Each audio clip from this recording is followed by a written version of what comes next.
24 horas.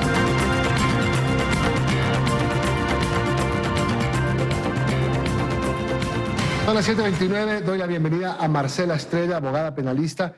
Hay un tema que está en el debate ahora mismo, ha estado en el debate durante 6 años, pero que no se ha podido sacar, que es una reforma al COPINA, el Código Orgánico de Protección a la Niñez, Niñas, Niños y Adolescentes. Hola Marcela, gracias por acompañarnos. ¿Por qué no se pueden poner de acuerdo? ¿Por qué hay temas? Por ejemplo, ayer se hablaban de 2 temas que se supone que no están incluidos en este. El tema del aborto.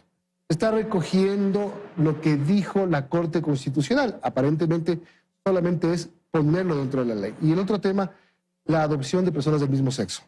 Empecemos por esos 2 temas más polémicos. Muchas gracias, Milton, y buenos días también a todos tus televidentes. Y definitivamente pienso yo que cuando estamos frente al tratamiento de normas penales y discutimos de alguna manera la imposición de penas, de sanciones, hoy por hoy la realidad social y quizá la evolución del delito ha hecho que la sociedad exija respuestas un poco más contundentes que no necesariamente permitirán de alguna manera contrastar o contrarrestar, mejor dicho, el efecto del crimen. Específicamente las reformas que quieren promoverse desde la Asamblea al Código de la Niñez y Adolescencia tendrían que ver con precisamente el tratamiento que se les da a los adolescentes que si bien no gozan de o no deben ser sometidos a un procedimiento ordinario establecido e instaurado y estructurado además para el tratamiento de personas adultas, lo que se promueve precisamente es que se disminuya la edad en base a la cual tendría que darse este tratamiento de adolescentes infractores, pero además se endurezcan las penas cuando se trate de delitos como muy graves en contra de la vida o delitos contra la salud pública, microtráfico, etcétera. Yo siento que en la Asamblea no se van a poner nunca de acuerdo porque lamentablemente el tema no se lo está viendo con la tecnicidad que amerita.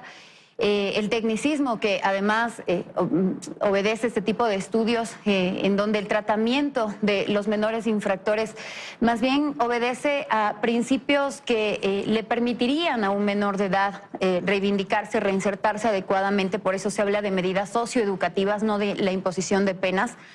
Y si bien el procedimiento o el tratamiento para que la autoridad competente conozca este tipo de delitos o el tratamiento de las investigaciones que llevan a cabo los fiscales especializados, tiene por fin precisamente eso, la imposición de una medida socioeducativa, más no una pena como tal.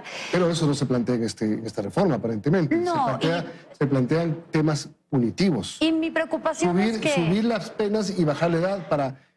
A ver, el actual código dice que los menores son inimputables. Correcto. Lo que se busca en este es que sean imputables.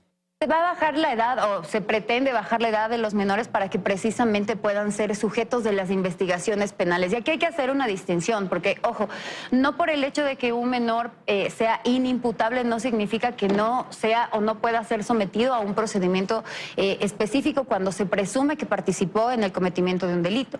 El problema de quitarle la inimputabilidad al menor es que precisamente las penas que van a regir para estos delitos serán más severas. El procedimiento mismo no va a guardar los mismos principios con los cuales actualmente se sustancian este tipo de procedimientos que además son específicos, especiales.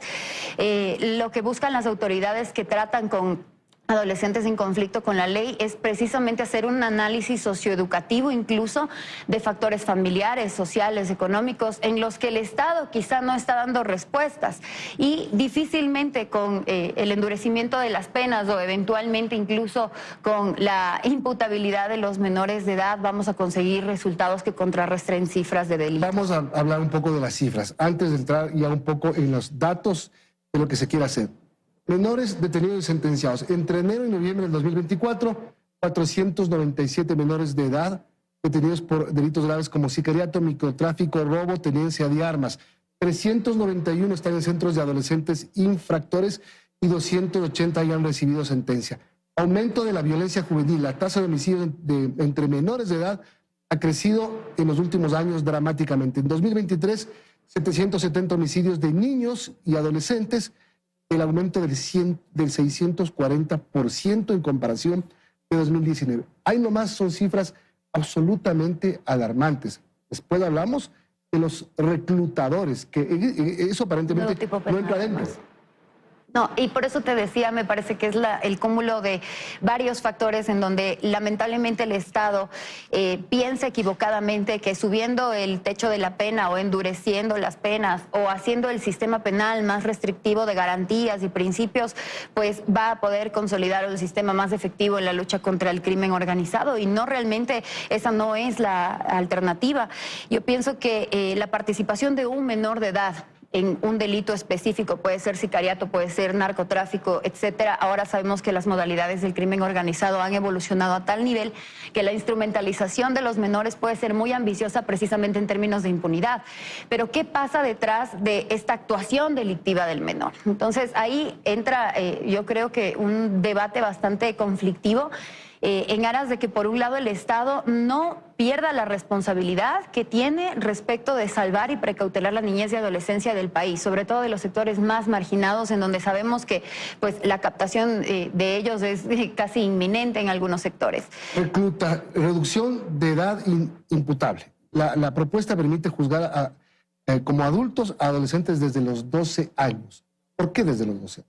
Yo creo que esto iría acorde quizá nuestra normativa. Sabemos que nuestras leyes básicamente nos dan esta distinción de quiénes son niños, quiénes son adolescentes, quiénes son adultos, y a los 12 años pierdes ya la calidad de niño. Quizá por eso quieren debatirlo en esa edad. Sin embargo, sí valdría la pena tomar en cuenta que nunca el desarrollo mental, psicológico, incluso social de una persona a los 12 años va a ser igual a la de una persona de 33 años. Entonces, pretender que un adolescente comprenda, dimensione eventualmente los efectos que puede ocasionar su conducta, yo creo que será una tarea titánica del Estado, porque además de únicamente pelear por bajar el techo de la imputabilidad de los menores, tendrán entonces que ofrecerles mejores alternativas para evitar precisamente que los menores caigan en malos pasos, digamos, y terminen delinquiendo. Y aumentar las penas. Es que no es una respuesta, y hemos visto en estos últimos años, por ejemplo, con la tipificación del femicidio, acertada decisión del legislador, pero las mujeres no han dejado de morir por el hecho de que se haya tipificado la figura, y más aún en una sociedad en la que todavía hay machismo, en la que todavía tenemos algunos patrones de irrespeto hacia mujeres y mujeres hacia hombres. Entonces difícilmente vas a poder combatir con ese tipo de fenómenos sociales. Peor, frente a un adolescente que además atraviesa un proceso de cambio y adaptación bastante fuerte, no solo hormonal, difícilmente vas a hacerle entender, comprender, dimensionar e incluso evitar una reincidencia con el endurecimiento de una pena. Ahora, vamos a lo de fondo, que es los resultados, si es que esto se hace o no se hace, desde qué se hace. Es alentar la participación de menores en hechos delictivos. Creo que está probado, mundialmente además, que el de endurecer penas no reduce delincuencia. Hay otras cosas que hay que hacer, sobre todo con menores, trabajar en educación, trabajar en el seno familiar, en la sociedad, es decir, en otras cosas que significan prevención y no sanción. Y además hay que volver a considerar esta serie de factores. ¿Qué les está ofreciendo el Estado a aquellos niños a los que el crimen organizado ya les empieza a meter por los ojos absolutamente todo tipo de financiamientos? Para distracciones, para la comida de su casa, para que tengan dinero en ese momento. Y claro, obviamente los niños y adolescentes terminan muy confundidos. Pero si tuviéramos un Estado realmente paternalista como el que se nos pinta, y eventualmente hubieran programas de reinserción, programas educativos, programas académicos, deportivos, que se fomente el deporte de una manera gratuita en el Ecuador, yo creo que va a ser una guerra quizá un poco más real frente a quienes están tratando de instrumentalizar a los menores. Ahora, Marcela, el tema del reclutamiento. Estamos viendo que bandas criminales, grupos terroristas, reclutan niños desde los 9 años para que sean sicarios. Hemos visto imágenes terribles. Recordemos hace un año aproximadamente ese niño que le dispara a un policía en Esmeraldas y lo mata. Sí. Y atrás está su reclutador. ¿Dónde están las sanciones para los reclutadores? Veía precisamente uno de los reportajes que ustedes siempre muy acertadamente sacan, y uno de mis colegas, coincido, decía, ¿no? O sea, pese a que está tipificada la figura, no vemos que haya una efectividad en cuanto quizá a la investigación o imposición de penas por este delito, que es el reclutamiento de menores para el cometimiento de delitos. Pero Yo siento que ahí también hay un cúmulo de factores a los cuales deberíamos dedicarle su crítica específica, por ejemplo, el rol de los fiscales, el rol de la judicatura, el rol de la propia Policía Nacional.